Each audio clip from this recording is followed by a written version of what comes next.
Le téléphone n'arrête pas de sonner. Ma main tremble en l'attrapant, l'échymose sur mon poignet est encore violette et sensible. 2 jours. Cela fait 2 jours depuis la veille de Noël, et je suis assise dans le vieux fauteuil de Bernard avec une poche de glace pressée contre ma tempe, regardant le numéro s'allumer sur mon écran. Gareth, mon fils. Je devrais laisser sonner jusqu'à la messagerie vocale. Mon avocat m'a dit de ne pas répondre. Les papiers de l'ordonnance restrictive sont sur la table basse à côté de moi, attendant ma signature, mais mon pouce bouge avant que mon cerveau ne rattrape, appuyant sur « Accepter ». Maman. Sa voix crépite à travers le haut-parleur, pas le ton confiant et dédaigneux d'il y a 2 nuits. Cette voix tremble. Maman, as-tu payé l'hypothèque ce mois-ci? La question flotte dans l'air entre nous comme de la fumée. Dehors, par ma fenêtre, un corbeau se pose sur le bain d'oiseaux gelé, picorant la glace. Le soleil du matin transforme le givre de décembre en diamant sur ma pelouse. Tout semble paisible, propre. Rien à voir avec le chaos qui bouillonne dans ma poitrine. Pourquoi penserais-tu que j'ai payé ton hypothèque? Je garde ma voix stable, calme, le même ton que j'utilisais quand il avait 7 ans et qu'il mentait à propos d'avoir cassé la fenêtre du voisin. Bonjour les spectateurs, merci de nous dire d'où vous regardez et quelle heure il est. Parce que, il expire fortement, le son grésillant au téléphone. Parce que le paiement n'est pas passé. Notre compte affiche des fonds insuffisants. Et je sais que d'habitude. Tu nous as déjà aidés quand on était à court. D'habitude. Ce mot atterrit comme un coup de poing. Je bouge dans le fauteuil et une douleur fulgurante traverse mes côtes encore en guérison. Le médecin des urgences a dit que j'avais de la chance que rien ne soit cassé. Juste de graves contusions. Des lésions des tissus profonds. Le genre qui met des semaines à s'estomper. Je suis confuse, Gareth. Je regarde le corbeau abandonner l'eau gelée et s'envoler. Il y a 2 nuits, tu m'as dit que j'avais plus d'argent que nécessaire, que j'allais mourir seul dans cette maison de toute façon. Tu as dit que ce que je faisais de mon argent ne te regardait pas, le silence s'étire. Je peux l'imaginer dans sa cuisine, celle avec les comptoirs en granit que je les ai aidés à choisir, le dosseret que j'ai payé quand ils ont dépassé leur budget. Son visage doit changer de couleur en ce moment. Panique. Réalisation. Le même regard qu'il avait quand il avait 12 ans et qu'il s'est fait prendre à voler des cartes de baseball. Maman, écoute.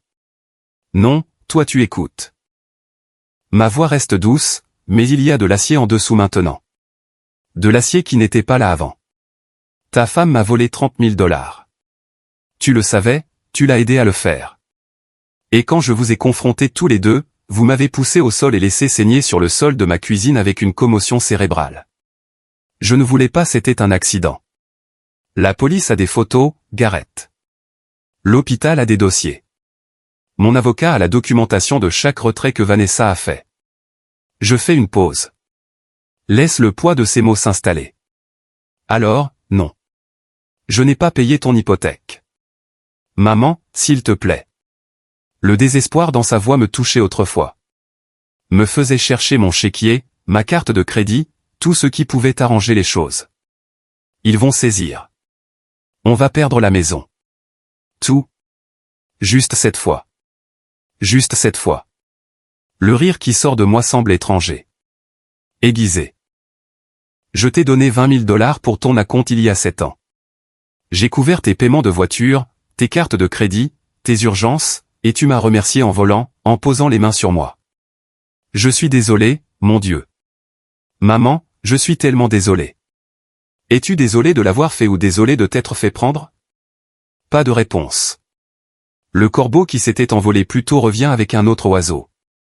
Ils tournent ensemble dans mon jardin, cherchant de la nourriture dans le sol gelé, ne trouvant rien. Laisse-moi te raconter ce qui s'est passé il y a 2 nuits. Laisse-moi te dire comment j'ai eu ces bleus, cette commotion, cette nouvelle compréhension de qui est vraiment mon fils. Alors tu comprendras pourquoi je ne t'aiderai pas, pourquoi je ne peux pas. 3 mois avant Noël, j'étais encore la femme que j'avais été pendant 72 ans. Cordelia Whitmore, institutrice à la retraite, veuve depuis 5 ans, mère d'un fils unique qui appelait tous les dimanches, venait tous les mois, me faisait me sentir moins seul dans cette grande maison vide. Je passais mes vendredis au club de lecture. Margaret Chen l'organisait chez elle, sur Maple Street, et nous nous réunissions à 14 h pour discuter du roman que quelqu'un avait choisi. de la fiction historique principalement, parfois des mystères, jamais de romance. Nous avions dépassé l'âge d'avoir besoin que les fins heureuses nous soient explicitées. Mes samedis appartenaient à Gareth et Vanessa. Je conduisais jusqu'à leur maison en banlieue, la maison que je les avais aidés à acheter, et je préparais des dîners élaborés, rôtis de bœuf avec toutes les garnitures, lasagne qui me prenait 6 heures à préparer, dessert fait maison parce que Vanessa disait que ceux du magasin avaient un goût de produits chimiques. J'arrivais à 16 heures, je partais à 21 heures. 5 heures à les regarder manger ce que j'avais fait, levant à peine les yeux de leur téléphone. 5 heures de Vanessa faisant des commentaires sur la façon dont Bernard le cuisinait différemment, sur la version de sa mère qui avait plus de saveur, sur le fait que la prochaine fois, je devrais peut-être essayer d'ajouter ceci ou cela. C'est une critique constructive, disait-elle, souriant avec sa bouche mais pas avec ses yeux. J'essaie juste de t'aider à t'améliorer. Et je lui souriais en retour, je la remerciais, lui disais que j'appréciais les commentaires parce que c'est ce que font les bonnes mères, n'est-ce pas? Elles encaissent. Elles absorbent les petites coupures et prétendent qu'elles ne saignent pas. Vanessa ne m'a jamais appelé « maman ».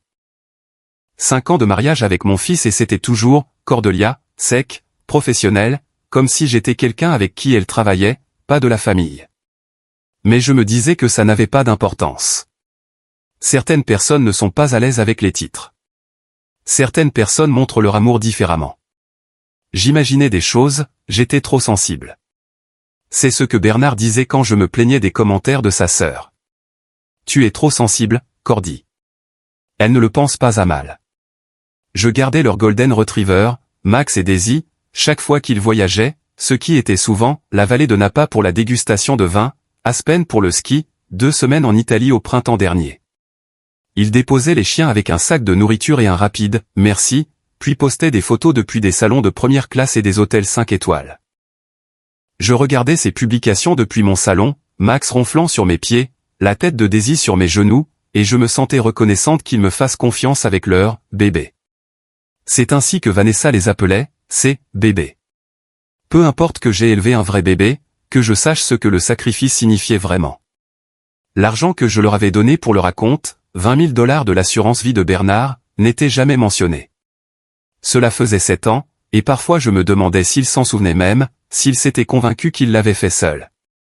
Je vivais dans la maison que Bernard et moi avions achetée il y a 40 ans. 3 chambres, 2 salles de bain, un jardin qui fleurissait magnifiquement chaque printemps quand je pouvais encore me mettre à genoux pour planter. Maintenant, le jardin était principalement envahi par les mauvaises herbes. Mes genoux ne pliaient plus comme avant. Le fauteuil de Bernard était toujours dans le salon. Le cuir usé, craquelé par endroits. Une tache d'eau au plafond au-dessus, due à une fuite qu'il avait promis de réparer. Il ne l'a jamais fait. Une crise cardiaque l'a emporté avant qu'il ne puisse s'en occuper. L'a emporté un mardi matin alors qu'il lisait le journal. Le café refroidissant dans sa main. 5 ans, et je ne pouvais toujours pas me résoudre à réparer cette tâche. C'était la dernière chose qu'il avait regardée. Peut-être la dernière imperfection de notre vie imparfaite ensemble. Je m'occupais. Club de lecture, bénévolat à la bibliothèque le mercredi, dîner du dimanche chez Gareth que je cuisinais et pour lesquels je faisais la vaisselle pendant que Vanessa regardait la télé-réalité dans l'autre pièce. De petits morceaux d'utilité pour justifier ma présence dans le monde. Mais il y avait des signes, de petites choses que j'avais refoulées, ignorées, expliquées, comme la fois où Vanessa a demandé à combien s'élevait la pension de Bernard. Juste par curiosité, avait-elle dit, pour quand nous planifierons notre propre retraite. Mais ses yeux étaient devenus vifs quand j'avais mentionné le montant, calculateur. Ou quand Gareth a cessé de demander comment j'allais et a commencé chaque conversation par ce dont il avait besoin. Maman, peux-tu garder les chiens? Maman, notre sèche-linge est en panne. Connais-tu un bon réparateur? Maman, c'est bientôt l'anniversaire de Vanessa. Qu'est-ce que je devrais lui offrir? Jamais, comment te sens-tu, ou, que as-tu fait de beau? J'étais devenu une ressource, une banque, une commodité, mais je ne le voyais pas clairement. Pas avant ce vendredi de septembre où le club de lecture a été annulé. La fille de Margaret est entrée en travail avec 3 semaines d'avance, et Margaret a appelé tout le monde à 13h30 pour dire qu'elle se rendait à l'hôpital. J'avais déjà pris ma douche, je m'étais habillé, j'avais fait les carrés au citron que je devais apporter. Inutile de rentrer dans une maison vide pour l'après-midi. Alors j'ai conduit sans but sur Pinewood Avenue, passant devant le nouveau café, traversant le parc où les couples promènent leurs chiens sous le soleil du début de l'automne. Une belle journée, le genre que Bernard aimait. Nous serions peut-être allés faire un tour en voiture. Aurions trouvé un stand au bord de la route vendant des pommes. J'ai tourné sur la 5e rue sans réfléchir. Le distributeur automatique était là, à l'extérieur de la banque que Bernard et moi avions utilisée pendant 30 ans. J'avais besoin d'argent liquide pour le marché fermier du lendemain. Je me suis garé sur le parking, j'ai trouvé une place. C'est là que je l'ai vu. Le manteau rouge. Vanessa le portait partout. En laine cramoisie brillante, de marque. Celui que je lui avais offert à Noël dernier parce qu'elle avait mentionné qu'elle le voulait.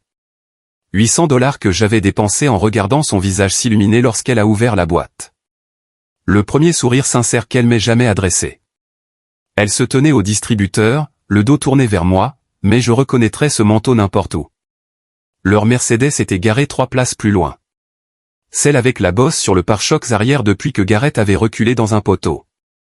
Je suis resté dans ma voiture, le moteur en marche, confuse. Pourquoi Vanessa serait-elle à cette banque? Ils utilisaient la First National de l'autre côté de la ville, plus près de chez eux. De meilleurs taux d'intérêt, avait dit Garrett. Elle a terminé sa transaction, a retiré quelque chose de la machine. De l'argent liquide, une épaisse liasse. Elle l'a compté rapidement, a jeté un coup d'œil autour d'elle. Je me suis baissé. Instinct stupide. Puis elle l'a fourré dans son sac à main et s'est dirigée vers la Mercedes. Est partie. Je suis resté assise là pendant 10 minutes, le cœur battant, me disant qu'il y avait une explication. Peut-être qu'elle retirait de l'argent pour une surprise. Peut-être que Garrett l'avait envoyé. Peut-être que je me trompais de banque. Mais quelque chose clochait, sentait le pourri. Comme quand on ouvre le réfrigérateur et qu'on sent le lait tourner avant même de le voir. Je suis entré, j'ai demandé à parler à une banquière, Suzanne Williams, la même femme qui m'avait aidé à ouvrir mes comptes après la mort de Bernard. Elle a souri en me voyant. Madame Whitmore, que puis-je faire pour vous? J'ai besoin de vérifier mes relevés. Ma voix semblait lointaine, comme si elle venait d'ailleurs. Mon compte chèque, celui avec l'accès d'urgence. Elle l'a affiché sur son ordinateur, a fait défiler. Son sourire s'est estompé. Est-ce que tout va bien? Je ne sais pas, je me suis penché plus près de l'écran. Pouvez-vous me montrer les retraits des 6 derniers mois? C'est là que je les ai vus. Vendredi après vendredi après vendredi, toujours $3000. Toujours à 14h15. Toujours à ce distributeur. 8 mois de vendredi. $24 000. Remontant à janvier. Ces retraits, ai-je dit, la bouche sèche. Avez-vous des images de sécurité? Le visage de Suzanne m'a dit que ce n'était pas une demande normale. Puis-je vous demander pourquoi? Parce que je ne les ai pas faits.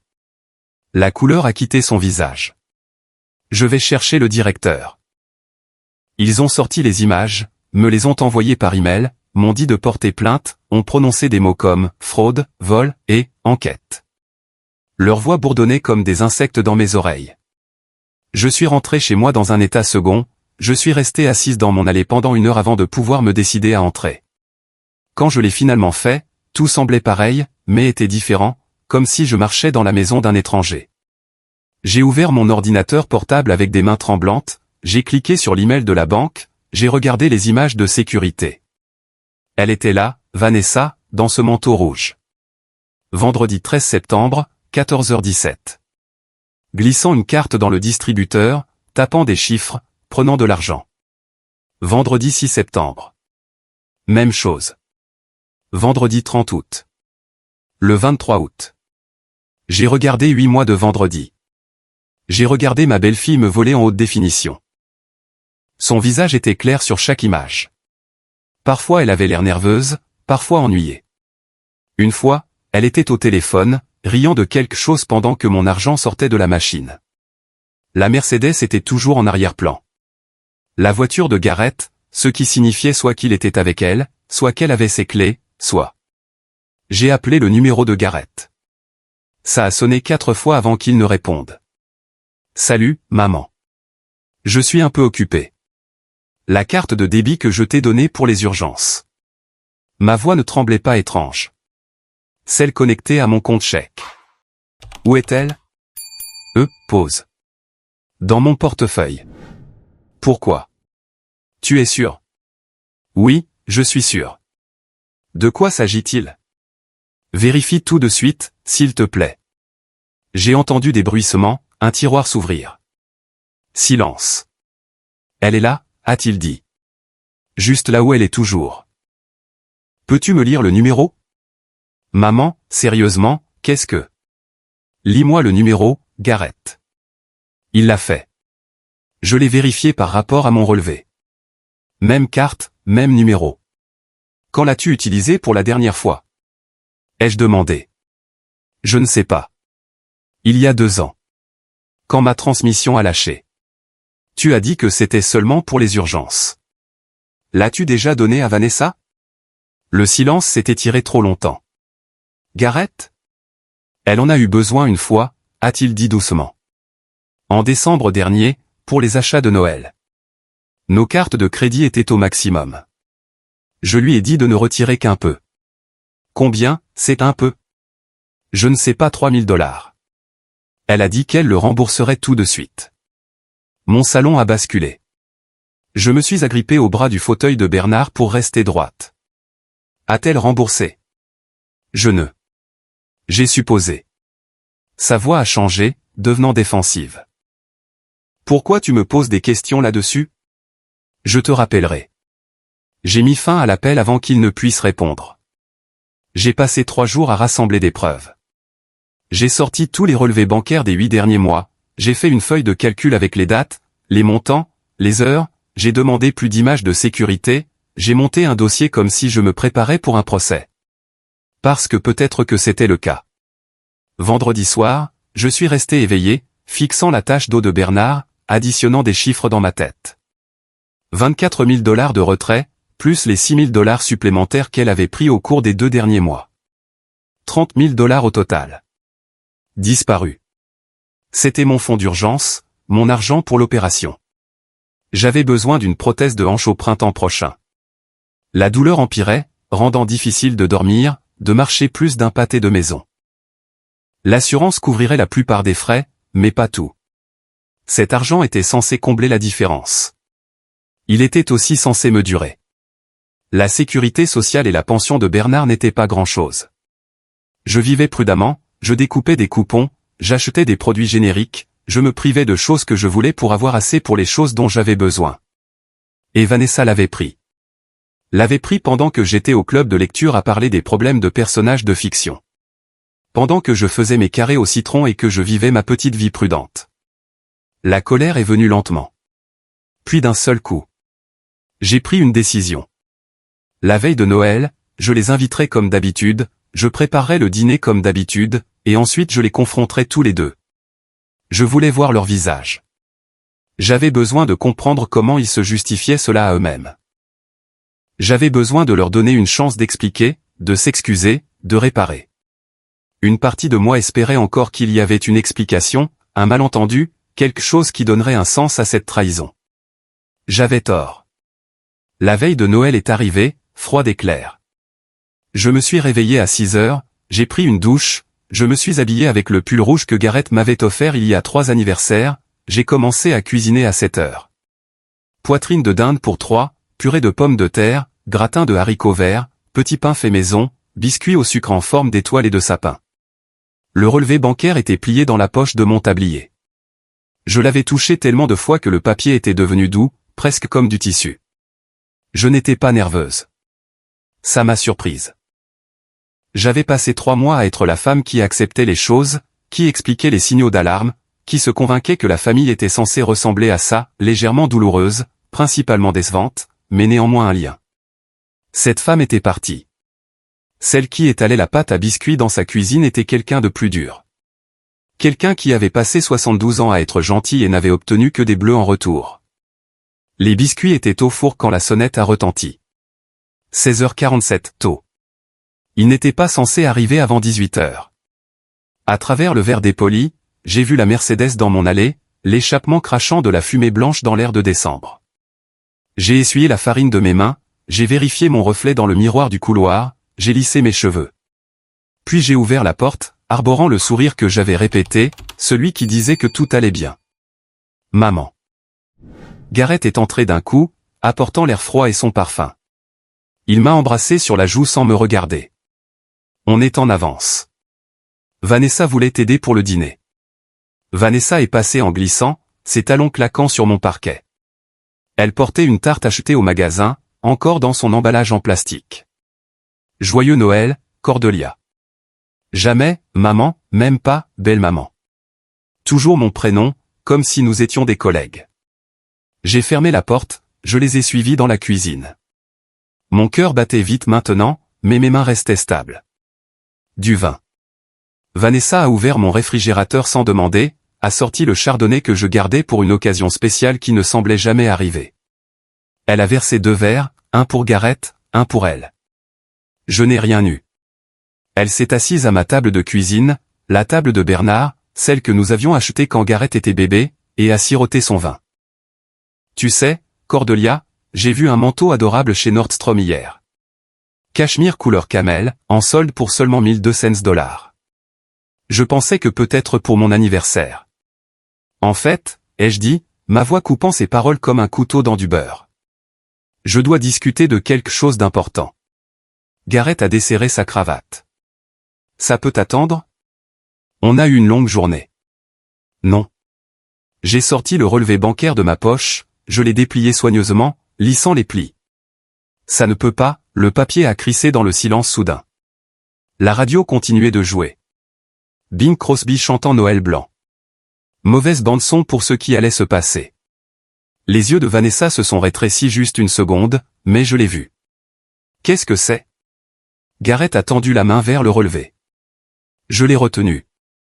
C'est de mon compte chèque. J'ai gardé ma voix égale, calme. Celui que j'ai ouvert après la mort de ton père. Celui auquel seul toi as accès, Gareth. Pour les urgences. J'ai regardé mon fils. Je l'ai vraiment regardé. J'ai essayé de retrouver le garçon qui m'apportait des pissenlits du jardin, qui pleurait quand d'autres enfants se blessaient, qui m'avait dit un jour que j'étais sa personne préférée au monde. Je n'ai vu ce garçon nulle part.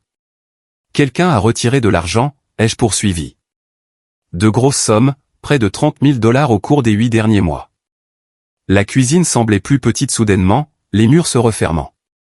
Vanessa a siroté son vin comme si nous discutions du temps qu'il fait. Le menton de Gareth s'est crispé. Qu'est-ce que tu insinues? Je n'insinue rien. Je demande directement. Je me suis tourné vers Vanessa. As-tu pris de l'argent de mon compte? Elle a posé son verre avec un clic sec. Excusez-moi. Les retraits ont commencé 2 semaines après que Gareth t'a donné sa carte de débit. La même carte connectée à mon compte. Mes mains ne tremblaient plus. La colère a brûlé la peur. Des transactions au distributeur, toujours exactement 3 000 $. Toujours le vendredi, quand je suis au club de lecture. Vanessa a ri. Froid, cassant, comme de la glace qui se fissure. C'est incroyable. Gareth, tu entends ça? Mais Gareth ne la regardait pas. Il fixait le relevé que j'avais posé sur le comptoir. Son visage était devenu pâle, puis rouge, changeant de couleur comme un feu de circulation bloqué entre les signaux. Maman, tu es confuse. Sa voix est sortie trop forte, trop défensive. Tu as probablement autorisé ça et tu as oublié. Tu vieillis. J'ai 72 ans, pas sénile. La chaleur m'est montée au cou. Je tiens des registres parfaits. Je connais chaque centime de ce compte. Peut-être que tu devrais voir un médecin. Vanessa s'est rapprochée de Gareth, sa main sur son bras. Front uni. Les problèmes de mémoire sont courants à ton âge. Ma grand-mère avait le même problème. Quelque chose s'est fissuré dans ma poitrine. Tous ces dîners que j'avais cuisinés. Toutes ces fois où j'avais gardé leurs chiens, arrosé leurs plantes, relevé leurs courriers. L'acompte que je leur avais donné, les paiements de voiture, les factures de carte de crédit. 7 ans à être utile, à être nécessaire, à être de la famille. N'ose pas me manipuler. Ma voix est sortie aussi tranchante que du verre brisé. J'ai vu les images de sécurité du distributeur sur Pinewood et la 5e. C'est ta voiture, Vanessa. C'est toi dans ton manteau rouge, celui que je t'ai acheté à Noël dernier, en train de prendre mon argent. Le silence s'est étiré comme du caramel. Même la radio semblait faire une pause entre les chansons. Le masque de Vanessa est enfin tombé. Son joli visage s'est tordu en quelque chose de laid, quelque chose qui avait probablement été là depuis le début, caché derrière des sourires et des critiques constructives. Tu n'avais pas le droit de m'espionner. Tu n'avais pas le droit de me voler. Voler? Elle a ri de nouveau. Méchant cette fois. Tu nous dois cet argent, Cordelia. Après tout ce que nous avons fait pour toi, te rendre visite tous les mois, faire semblant de nous intéresser à tes histoires ennuyeuses. Ça vaut quelque chose. Les mots ont frappé comme des coups physiques. Je me suis agrippé au comptoir pour rester debout. Sortez de ma maison. Avec plaisir. Vanessa a attrapé son sac à main. J'en ai marre de jouer à la famille heureuse avec toi de toute façon. Tu es pathétique. Tu t'accroches à l'argent comme s'il allait te tenir chaud la nuit. Mais Garrett n'a pas bougé. Il est resté figé. Son visage était un masque que je ne reconnaissais pas. Maman, tu dois comprendre. Comprendre quoi? Que tu as laissé ta femme me voler? Que tu la défends? Le paiement de la maison était dû. Sa voix est sortie calme, plate. On allait tout perdre. J'ai dit à Vanessa où était la carte. Je lui ai donné le code. Le sol a basculé sous mes pieds. Vous saviez. Nous étions désespérés. Tu gagnes un salaire à 6 chiffres. Tu conduis une Mercedes. Tu viens de rentrer du ski à Aspen. Ma voix montait maintenant, devenant stridente. Peu m'importait. Vous avez bien plus que la plupart des gens n'auront jamais. Et vous avez volé votre propre mère. Ça ne te regarde pas, sa voix est devenue froide, exactement comme celle de son père quand il se faisait prendre à mentir. Quand je remettais en question quelque chose que je n'étais pas censé remettre en question. Tu as bien plus d'argent que tu n'en as besoin. Pourquoi l'économises-tu? Tu vas mourir seul dans cette maison de toute façon. Les mots ont frappé comme une gifle. Comme s'il avait tendu la main par-dessus le comptoir et posé les mains sur moi. Je me suis agrippé au bord du granit, le granit que je les avais aidés à choisir, et je me suis tenu. Comment oses-tu? Les larmes me brûlaient les yeux, mais j'ai refusé de les laisser couler. Pas devant eux. Cet argent était pour mes factures médicales, pour l'opération dont j'ai besoin l'année prochaine. Pourquoi? Vanessa était de retour aux côtés de Garrett maintenant, enhardie. Pour l'amasser jusqu'à ta mort? Tu es pathétique, Cordelia. Tout ce cinéma de martyrs commence à vieillir.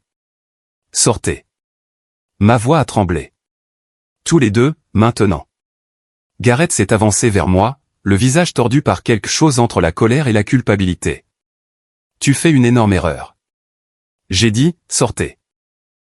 J'ai attrapé le verre de vin que Vanessa avait versé, mon chardonnay, celui qu'elle s'était servi, et je l'ai jeté. Pas sur eux. Jamais sur eux. Mais il s'est brisé contre le placard à côté de la tête de Garrett, projetant du vin blanc et du verre sur mes décorations de Noël, sur les biscuits que j'avais passé des heures à faire, sur tout. Tout s'est passé vite après ça. Garrett s'est précipité en avant. Je pensais qu'il partait. Je pensais que peut-être il m'avait enfin entendu.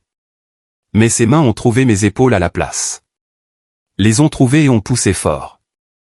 Ma hanche a craqué contre le comptoir de la cuisine. La douleur a explosé dans mon côté, blanche, brûlante et choquante. Je n'avais jamais rien ressenti de tel. J'ai reculé en trébuchant, mon talon s'est pris dans le tapis, celui que Bernard et moi avions acheté lors de notre lune de miel à Santa Fe. Le sol s'est précipité pour me rencontrer. Trop vite. Ma tête a rebondi sur le parquet avec un bruit sourd et écœurant. Le son et la sensation se sont fondus en un terrible moment. Le craquement, la douleur, le bourdonnement dans mes oreilles. À travers le bourdonnement, j'ai entendu la voix de Vanessa. Jésus, Garrett, qu'est-ce que tu as fait? Je suis resté là, fixant mon plafond, la tache d'eau que Bernard avait promis de réparer avant de mourir. Du sang coulait chaud sur ma tempe. Ma hanche hurlait. Le visage de Garrett est apparu au-dessus de moi, devenant flou puis net. C'est de ta faute, a-t-il sifflé. Tu nous as poussés à ça. Puis le visage de Vanessa a rejoint le sien. Tu es folle. Tu sais ça? Nous accuser de vol. Reste loin de nous, Cordelia. On en a fini avec toi. Leurs pas se sont éloignés, lourds, rapides, fuyant ce qu'ils avaient fait. La porte d'entrée a claqué. Le moteur de la Mercedes a rugi, puis s'est estompé dans le silence de la veille de Noël. Je suis resté là, seul. La radio jouait toujours. Douce nuit, maintenant. Sainte nuit. Tout est calme. Tout est lumineux. Je ne sais pas combien de temps je suis resté sur ce sol. Assez longtemps pour que les biscuits brûlent dans le four. Assez longtemps pour que le détecteur de fumée se mette à biper. Assez longtemps pour que la pièce arrête de tourner aussi vite. Quand je me suis finalement assise, chaque muscle a hurlé. J'ai touché ma tête. Ma main est revenue rouge, rouge vif, rouge Noël. Le comptoir avait laissé une ecchymose violacée sur ma hanche. J'ai rampé jusqu'au téléphone mural, je me suis relevé en utilisant le comptoir pour m'équilibrer. Mes doigts tremblaient en composant le 911. Quelle est votre urgence? J'ai besoin d'aide. Ma voix s'est fissurée, s'est brisée. J'ai été agressé. La voix de l'opératrice est devenue vive. Professionnelle. Êtes-vous en danger immédiat? Non. Ils sont partis, mais je suis blessé. Je saigne. Les secours sont en route. Restez en ligne avec moi. Les ambulanciers sont arrivés. Un jeune homme nommé Carlos. Une femme plus âgée nommée Jean. Ils ont posé des questions auxquelles j'ai répondu à travers les larmes. Où avez-vous mal? Avez-vous perdu connaissance? Pouvez-vous me dire ce qui s'est passé? Ils ont pris des photos de mes blessures. La coupure sur ma tempe, l'ecchymose qui s'étendait sur ma hanche, l'égratignure sur mon coude où j'avais essayé de me rattraper. Vous devriez porter plainte, a dit Jean doucement pendant que Carlos appelait la police par radio. C'est une agression. De la violence domestique. C'était mon fils. Les mots semblaient étranges dans ma bouche. Étranger. Ça n'a pas d'importance. Ses yeux étaient gentils, mais fermes. La famille n'a pas de passe-droit pour poser les mains sur vous. La police est arrivée ensuite. L'officier Martinez et l'officier Thompson. Plus de questions, plus de photos. Ils m'ont donné un numéro de dossier, ont dit que quelqu'un ferait un suivi, ont demandé si je me sentais en sécurité, si j'avais un autre endroit où aller. C'est ma maison, ai-je dit. Ils ne vont pas me prendre ça aussi. Après leur départ, je me suis assise dans le fauteuil de Bernard avec une poche de glace pressée contre mon crâne. La maison semblait différente maintenant, violée, comme si Gareth et Vanessa y avaient apporté quelque chose de pourri, et c'était toujours là, accroché au mur. J'avais construit ma vie autour du fait d'être une bonne mère, une bonne épouse, une bonne femme. J'avais sacrifié, compromis et ravalé mes besoins jusqu'à ce que je disparaisse presque. Et qu'est-ce que cela m'avait rapporté? Être allongé sur le sol de ma cuisine, saignant, pendant que mon fils me disait que c'était de ma faute. Plus jamais. J'ai sorti mon téléphone, j'ai appelé mon avocate, Fiona Reeves, une femme vive qui s'était occupée de la succession de Bernard. J'ai laissé un message vocal avec les bases. J'ai appelé mon conseiller financier ensuite, j'ai laissé un autre message. Au moment où j'ai fini de passer des appels, ma voix était stable et mes larmes avaient séché. Puis j'ai attendu. Le jour de Noël est passé en silence. Je n'ai pas cuisiné, pas décoré, j'ai juste mis de la glace sur mes blessures et fait des listes. Des listes détaillées de chaque dollar, de chaque compte, de chaque bien à mon nom. Le lendemain de Noël, mon téléphone a sonné à 9h23. Le nom de Gareth s'est allumé sur l'écran. Pendant un instant, je l'ai juste regardé, les regarder sonner, j'ai laissé mon pouce flotter sur le bouton de refus. Mais la curiosité a gagné. Ou peut-être que c'était quelque chose de plus sombre. Le besoin d'entendre quelle excuse il fabriquerait, quelles excuses il formulerait. J'ai répondu. Maman. Sa voix s'est brisée. Maman, as-tu payé l'hypothèque ce mois-ci? Je me suis assise dans le vieux fauteuil de Bernard, j'ai regardé le jardin mort en hiver. Un corbeau picorait le sol gelé, cherchant quelque chose qui n'y était pas. Pourquoi penserais-tu que j'ai payé ton hypothèque? Parce que, il a expiré fortement. Le paiement n'est pas passé. Notre compte affiche des fonds insuffisants. Et je sais que d'habitude. Tu nous as déjà aidés quand on était à court. D'habitude. Ce mot encore, flottant entre nous comme de la fumée. Je suis confuse, Gareth. J'ai gardé ma voix agréable, presque curieuse. Il y a 2 nuits, tu m'as dit que j'avais plus d'argent que nécessaire, que j'allais mourir seul dans cette maison de toute façon. Tu as dit que ce que je faisais de mon argent ne te regardait pas, silence. Je pouvais l'imaginer dans sa cuisine, son visage passant par la panique et la réalisation. Maman, écoute. Non, toi tu écoutes. Ma voix est restée calme, mais de l'acier la parcourait maintenant. Ta femme m'a volé 30 000 $. Tu le savais. Tu l'as aidé à le faire. Et quand je vous ai confrontés tous les deux, tu m'as poussé au sol et tu m'as laissé saigner sur le sol de ma cuisine avec une commotion cérébrale et des côtes contusionnées. Je ne voulais pas, c'était un accident. La police a des photos. L'hôpital a des dossiers. Mon avocat a la documentation de chaque retrait. J'ai fait une pause. J'ai laissé cela s'installer. Alors, non, Gareth. Je n'ai pas payé ton hypothèque. Maman, s'il te plaît. Le désespoir transpirait au téléphone. Ils vont saisir. On va perdre la maison. Tout. Juste cette fois. Juste cette fois. Les mots avaient un goût amer. Je t'ai donné 20 000 $ pour ton acompte. J'ai aidé avec tes paiements de voiture, tes cartes de crédit, tes urgences pendant 7 ans, et tu me rembourses en volant et en m'agressant. Je suis désolé, mon Dieu. Maman, je suis tellement désolé. Es-tu désolé de l'avoir fait ou désolé de t'être fait prendre? Pas de réponse. Le corbeau dans mon jardin s'est envolé, a laissé la terre gelée vide. Voici ce qui va se passer, ai-je dit. Toi et Vanessa allez rembourser chaque centime que vous avez volé, avec les intérêts. Mon avocat est en train de rédiger un plan de paiement. Vous le signerez ou je porterai plainte pour vol et agression. On n'a pas ce genre d'argent. Alors trouvez-le. Vendez la Mercedes. Réduisez votre train de vie. Prenez des deuxièmes emplois. Peu m'importe. Ma voix n'a pas vacillé. Vous avez jusqu'au 15 janvier pour effectuer le premier paiement. Maman, s'il te plaît. On peut régler ça en famille. Famille? Le mot est sorti comme un rire. Aiguisé, sans joie. La famille ne vole pas. La famille n'agresse pas. Tu veux savoir ce qu'est la famille?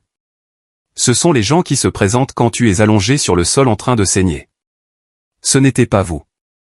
Je pouvais entendre Vanessa en arrière-plan maintenant, sa voix stridente. C'est elle? Laisse-moi lui parler. Encore une chose, ai-je coupé sa réponse. Vous n'êtes plus autorisé sur aucun de mes comptes.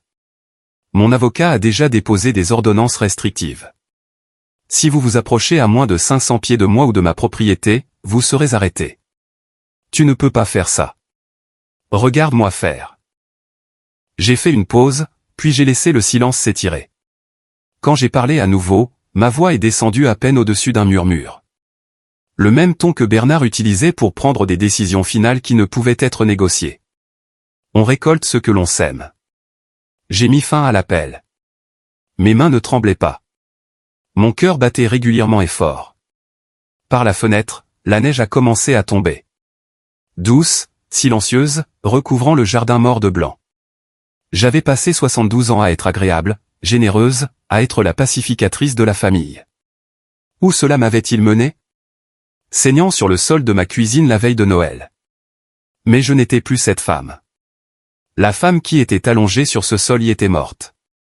Morte dans la fumée, le silence et le sang. La femme assise dans ce fauteuil était quelqu'un de nouveau, de plus dur, quelqu'un qui comprenait que la gentillesse sans limite n'était que de l'autodestruction avec un meilleur marketing. Mon téléphone a vibré. Un texto de Gareth. S'il te plaît, maman. On est désespéré. Je ferai n'importe quoi. Je l'ai supprimé sans répondre. Fiona a appelé 1 heure plus tard.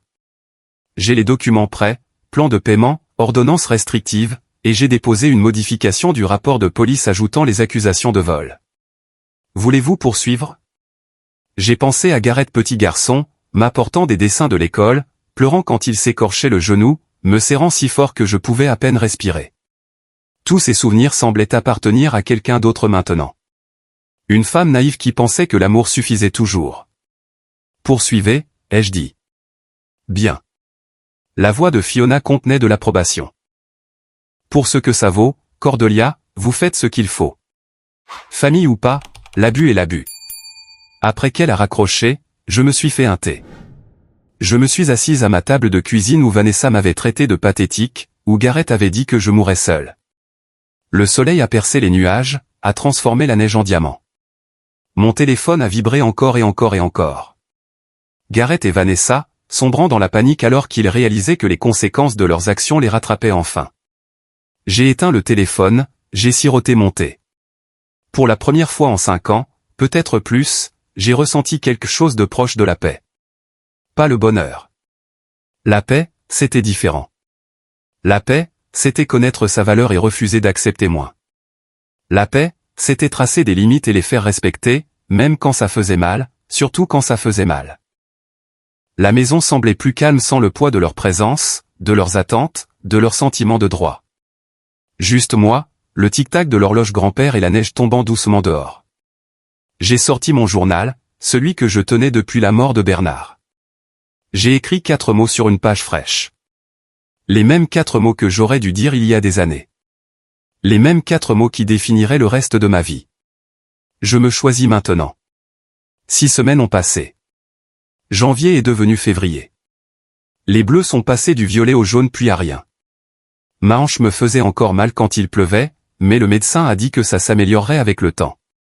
Gareth a appelé 17 fois, a laissé 12 messages vocaux, a envoyé 43 textos. J'ai bloqué son numéro après la première semaine. Vanessa a appelé une fois, m'a insulté avec des noms que je ne répéterai pas, a dit des choses sur Bernard, sur moi, sur le genre de mère que j'étais. J'ai écouté tout le message vocal une fois, puis je l'ai supprimé, l'ai bloqué aussi. La date limite du 15 janvier est arrivée et est passée. Pas de paiement, pas de contact au-delà des messages désespérés que j'avais bloqués. Alors Fiona a porté plainte. Vol, abus de personnes âgées, agression. Je pensais que je me sentirais coupable. Je pensais qu'il y aurait un moment où l'instinct maternel prendrait le dessus et que je voudrais tout annuler, le sauver une fois de plus. Ce moment n'est jamais venu. Au lieu de cela, je me suis sentie plus légère, comme si j'avais porté un poids si longtemps que j'avais oublié ce que c'était que de se tenir droite. L'enquête criminelle avançait lentement. Le détective Walsh me tenait au courant. Il disait que ces cas prenaient du temps. Il disait que je faisais ce qu'il fallait. Il disait qu'il souhaitait que plus de victimes aient le courage d'aller jusqu'au bout. Victime. J'étais une victime maintenant. Étrange comme un mot pouvait être à la fois juste et complètement faux. En mars, j'ai reçu un appel d'un agent immobilier. Bonjour, Madame Whitmore. J'appelle au sujet de la propriété au 847 Oakmont Drive, la maison de votre fils et de votre belle-fille. Elle va être saisie la semaine prochaine. Je voulais vous contacter au cas où vous seriez intéressé à l'acheter pour les aider. J'ai presque ri. Non, merci. Vous êtes sûr? Je sais à quel point ces situations peuvent être difficiles pour les familles. J'en suis sûr. J'ai raccroché et je n'ai rien ressenti. Pas de culpabilité, pas de tristesse, juste la satisfaction tranquille de voir les conséquences se dérouler exactement comme elles le devaient. Avril a apporté mon opération de la hanche. J'ai engagé une infirmière pour rester avec moi la première semaine. Elle s'appelait Patricia et elle me rappelait ma sœur décédée il y a 10 ans. Gentille sans être apitoyée, efficace sans être froide. Vous vivez seule, a-t-elle demandé en m'aidant à me coucher le premier soir. Oui. Pas d'enfant? J'ai un fils. Les mots semblaient mécaniques. Vrai, mais sans signification. Nous ne sommes pas en contact. Elle n'a pas insisté. Elle a juste hoché la tête comme si elle avait entendu cette histoire 1000 fois. Peut-être que c'était le cas. L'opération s'est bien passée. La kinésithérapie était difficile, mais je l'ai faite. 3 fois par semaine au début, puis 2, puis 1. En mai, je marchais sans canne. En juin, je pouvais à nouveau jardiner. J'ai planté des tomates, du basilic, des soucis pour éloigner les parasites. J'ai eu de la terre sous les ongles et je me suis sentie plus vivante que je ne l'avais été depuis des années. Margaret du club de lecture est passée un après-midi, m'a trouvé en train de tailler les roses dans le jardin. Tu as l'air bien, a-t-elle dit, et elle le pensait. Je me sens bien. J'ai entendu parler de Gareth. Elle s'est assise sur la chaise de patio que Bernard avait construite il y a 20 ans. Je suis désolé. Je ne le suis pas, elle a étudié mon visage. Cherchant quoi? Du regret? De la tristesse? Quoi qu'elle cherche, elle ne l'a pas trouvé. Bien, a-t-elle dit finalement. Il méritait pire. Nous nous sommes assises dans un silence confortable, buvant de la limonade, regardant les tomates pousser. Juillet est arrivé, chaud et collant, le genre d'été qui rend l'air si épais qu'on a l'impression de nager dedans. J'ai gardé ma routine. J'arrosais le jardin avant l'aube, club de lecture le vendredi, bénévolat à la bibliothèque le mercredi. Mais j'avais ajouté de nouvelles choses aussi. J'ai rejoint un cours d'aquarelle au centre communautaire, j'ai commencé à prendre un café avec Patricia tous les 2 jeudis. Elle n'était plus mon infirmière, mais nous étions devenus amis. De vrais amis. Le genre qui dit la vérité même quand c'est inconfortable. Un jeudi de fin juillet, elle m'a demandé, « Penses-tu parfois à te réconcilier avec lui ?» Non. Même pas un peu. Même pas un peu. J'ai remué du sucre dans mon café. Certains ponts sont faits pour brûler. Elle a hoché la tête, a souri, a compris. La date du procès a été fixée à septembre. L'avocat de Garrett a essayé de négocier. Fiona m'appelait chaque fois qu'il faisait une offre. Ils rembourseront 15 000 $ et réduiront les accusations d'agression à de simples voies de fait, a-t-elle dit. Probation, pas de prison. Non. Cordelia, c'est une bonne offre. Ces cas sont difficiles à prouver. Un juge pourrait. Non. J'ai gardé ma voix ferme. Ils ont volé 30 000 $. Ils m'ont agressé dans ma propre maison. Je veux qu'ils fassent face à toutes les conséquences. Silence à l'autre bout du fil, puis, très bien. Je leur dirai que nous allons au procès. Août a fondu en septembre.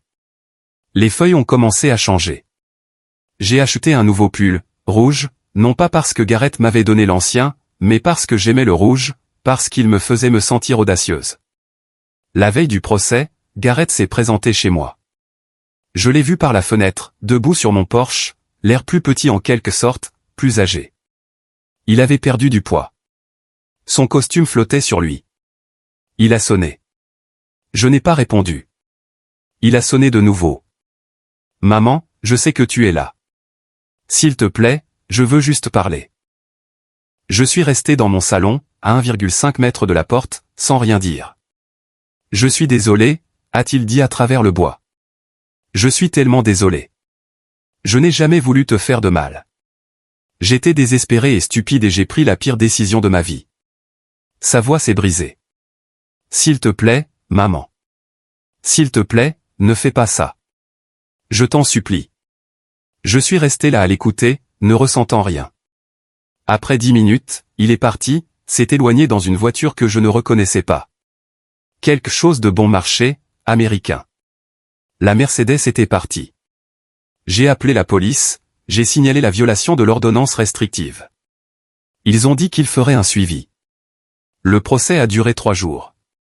J'ai témoigné le 2e jour. Je me suis assis sur cette chaise et j'ai raconté toute l'histoire, le vol, la confrontation, l'agression. L'avocat de Garrett a essayé de me faire passer pour confuse, vindicative, une vieille femme amère qui ne se souvenait pas bien des choses. Mais j'avais les preuves, les relevés bancaires, les images de sécurité, les dossiers de l'hôpital, les photos de mes bleus. Le jury a délibéré pendant 4 heures. Coupable sur tous les chefs d'accusation.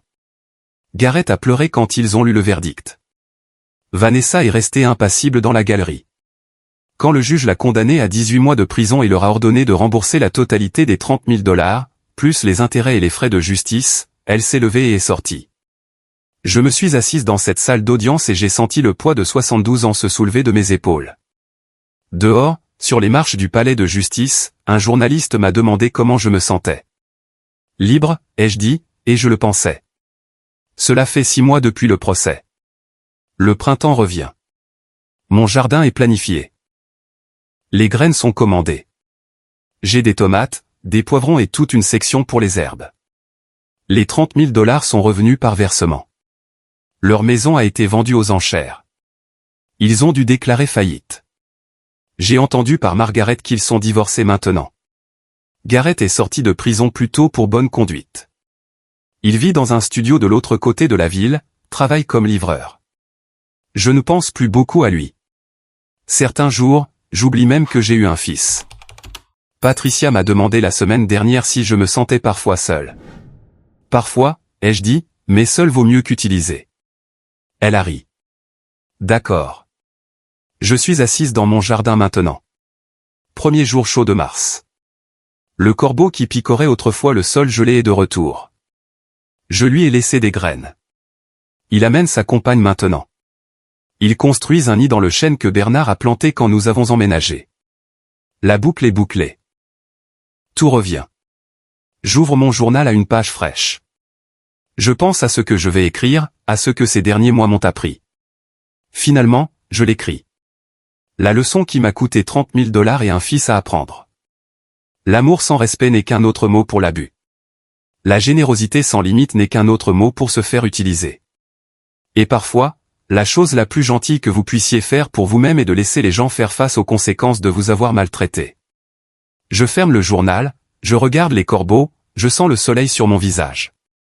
Pour tous ceux qui ont été là où j'étais, allongés sur un sol, saignant et seul, se demandant si se défendre fait de vous le méchant, laissez-moi vous dire quelque chose. Ce n'est pas le cas. Votre valeur n'a jamais été entre leurs mains. Elle a toujours été entre les vôtres. Vous l'avez juste oublié pendant un moment. Et à tous ceux qui mènent leur propre bataille en ce moment, votre retour est déjà en train de s'écrire. Restez silencieux. Restez vifs. Laissez vos actions parler plus fort que leurs excuses ne le pourront jamais. Quelle leçon vous a le plus frappé dans cette histoire? Et si vous étiez à ma place cette veille de Noël, qu'auriez-vous fait différemment?